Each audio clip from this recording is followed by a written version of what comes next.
강릉대교에서 승용차 2대가 부딪혔고 마주오던 트럭이 이를 피하려다 10m 아래로 추락해 불이 났습니다.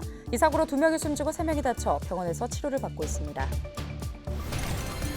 강원대병원이 성인 대상 야간 응급진료를 제한하면서 의료 공백이 커지고 있습니다. 춘천시는 환자 불편을 최소화하기 위해 병의원들을 대상으로 야간 진료를 확대하고 있습니다.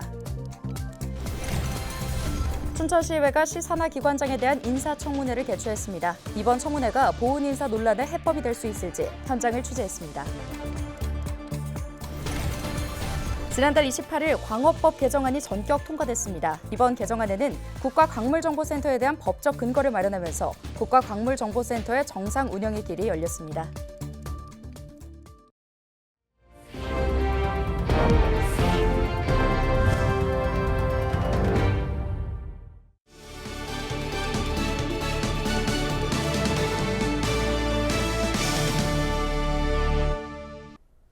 여러분 안녕하십니까? 헬로티비 뉴스입니다. 강릉대교에서 1톤 트럭이 10m 다리 아래로 추락하면서 불이 나는 안타까운 사고가 발생했습니다.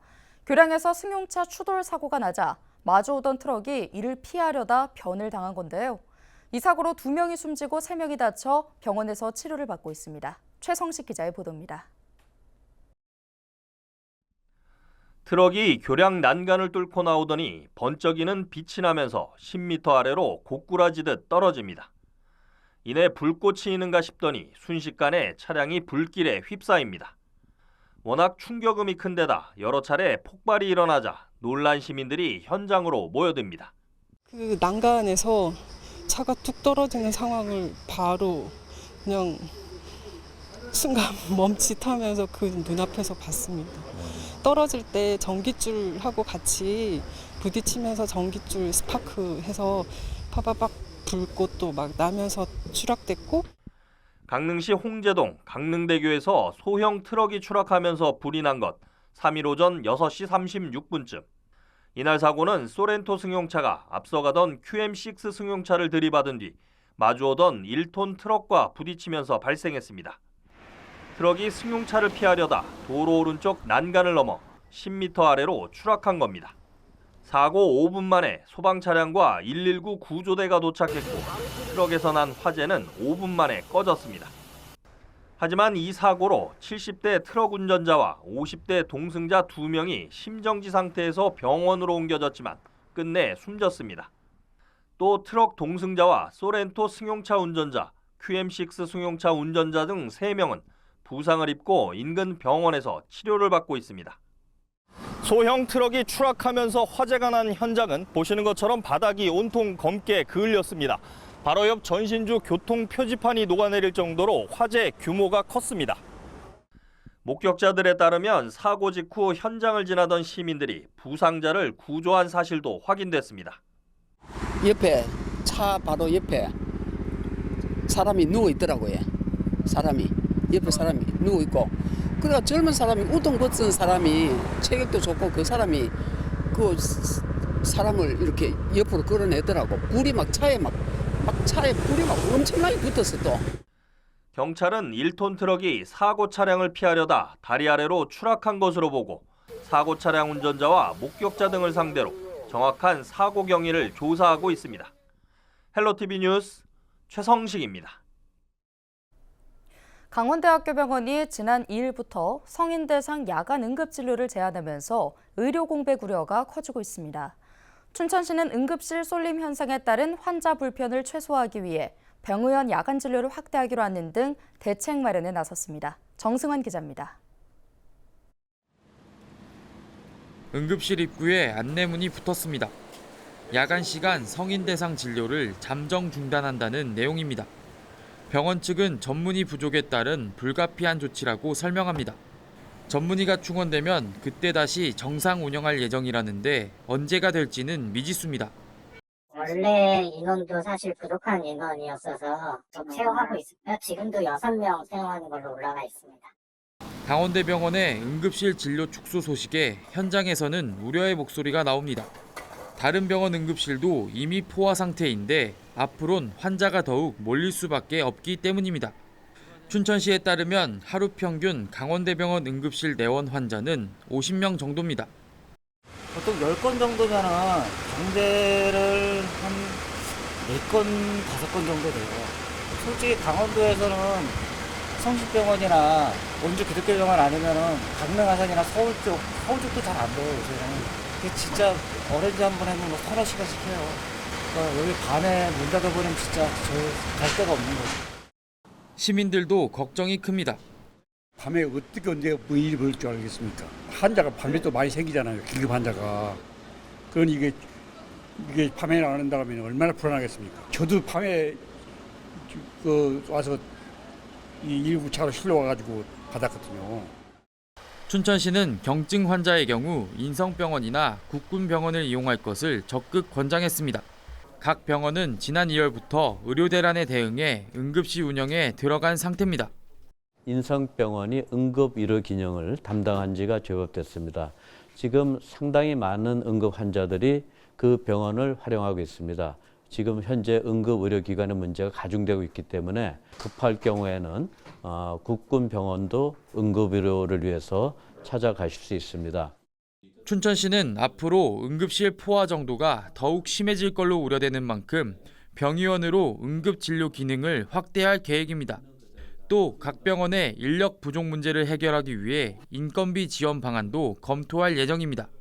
응급 환자 이송은 응급의료기관 시설에만 이제 이송이 가능했거든요. 근데 지금 현재는 의료 사태 이후에 경증 환자들은 동네 병의원급도 이송이 가능하게끔 되어 있어요. 그래서 저희가 춘천시 관내에 입원실이 있는 그 병의원급과 지금 응급 환자를 좀 분담을 할 수 있도록. 춘천시는 추석 연휴 기간 의료 공백을 최소화하기 위해 보건소 내 응급진료 상황실을 운영합니다. 또 연휴 중 문을 여는 병원과 약국을 지난해 추석과 비교해 3배가량 확대 운영하겠다고 밝혔습니다. 헬로티비 뉴스 정승환입니다. 춘천시의회에서 춘천시 산하기관장에 대한 인사청문회가 처음으로 열렸습니다. 산하기관장 임명 때마다 불거지는 보훈인사 논란의 해법이 될 수 있을까요? 보도에 전소연 기자입니다. 지난 2008년 출범한 춘천문화재단. 지역문화예술 육성을 담당하고 있습니다. 박종은 신임 이사장 후보자가 적격자인지 검증하기 위한 인사청문회가 3일 춘천시 의회에서 열렸습니다. 청문회에서는 후보자의 향후 사업 추진 방향에 관한 질문들이 쏟아졌습니다. 이제 25년도에 만료가 됩니다. 그럼 예산 문제 때문에 이제 기존의 문화 행사가 차질을 빚을 수 있습니다. 그럼 이에 대한 견해와 대책을 말씀해 주십시오.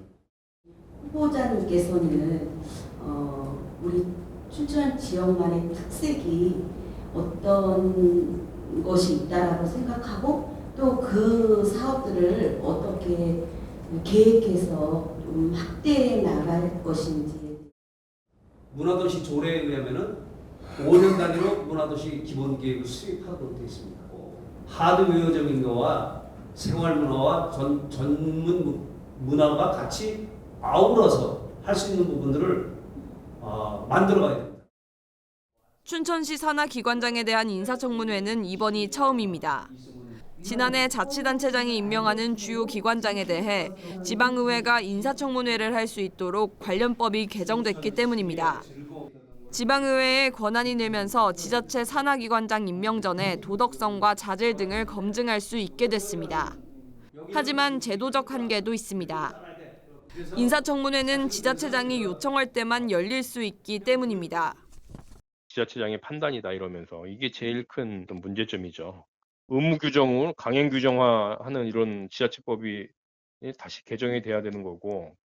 춘천문화재단 이사장 후보에 대한 경과보고서 채택 여부는 오는 6일 열리는 제3차 인사청문 특별위원회에서 논의됩니다. 첫 발을 뗀 지방의회 인사청문회. 적격 여부를 검증하는 수단이지만 개최 여부를 단체장이 결정한다는 점에서 반복되는 인사 논란을 잠재우기에는 한계가 있다는 지적이 나옵니다. 헬로티비 뉴스 전소연입니다. 지난달 28일 광업법 일부 개정안이 국회를 통과했습니다.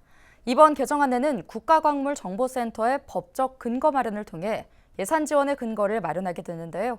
지난 2017년 정선의 문을 연 국가광물정보센터가 본 모습을 찾을 수 있을 것으로 지역사회에서는 기대가 커지고 있습니다. 박건상 기자의 보도입니다. 긴 원기둥 모양의 암석들이 줄지어 서 있습니다. 이 돌기둥들은 어느 곳에서 채취된 것인지 정보를 기록해 보관되고 있습니다.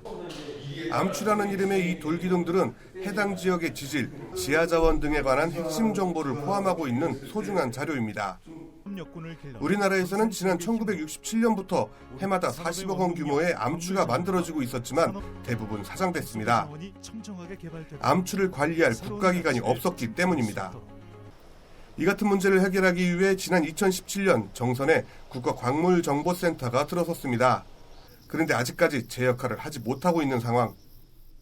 이곳 국가광물정보센터는 현재 9명의 인원이 1년에 6억 원의 예산을 사용하고 있습니다. 아주 기본적인 연구활동밖에 되지 않고 있는 실정입니다.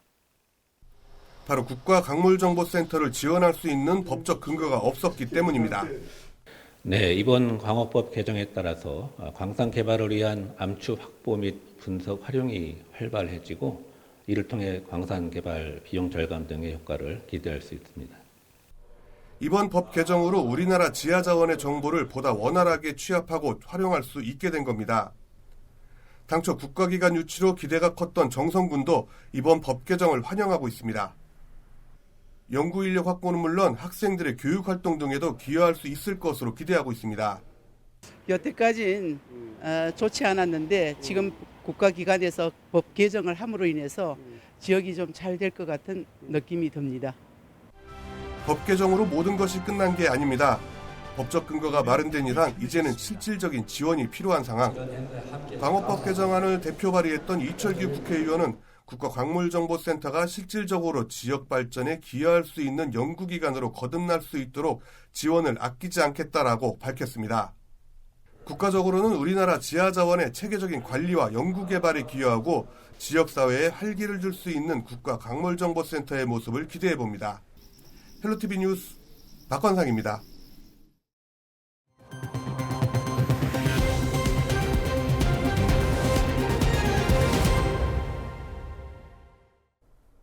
(3일) 낮 1시 7분쯤 횡성군 횡성읍의 한 고물상에서 불이 났습니다.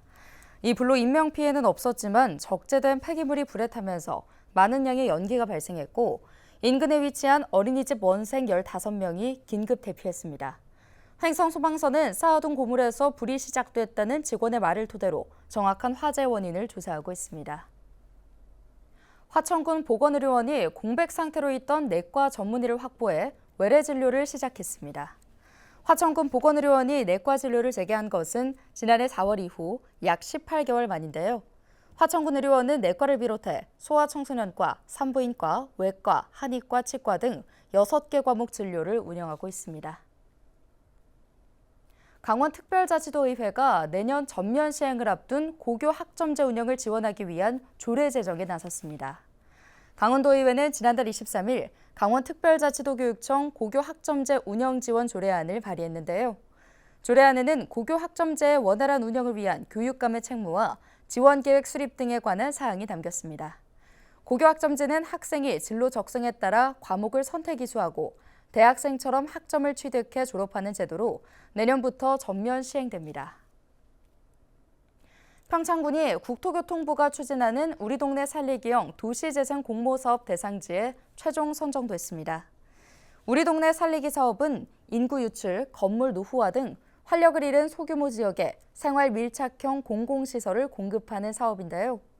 국토교통부는 전국 10개 사업 대상지를 선정했는데 취약계층 인구 비율이 높고 자연재난에 취약한 평창읍 하리가 포함됐습니다. 이번 공모사업 선정에 따라 평창군은 국비 50억 원과 군비 19억 원 등 모두 104억 원을 들여 내년부터 오는 2028년까지 4년간 마을지원센터, 시범주택 조성 등 마을 환경을 크게 개선할 방침입니다. 이 밖에도 속초시와 고성군도 이번 사업 대상지에 함께 선정돼 각각 국비 50억 원씩을 확보했습니다. 오늘 준비한 소식은 여기까지입니다. 함께해 주신 여러분 고맙습니다.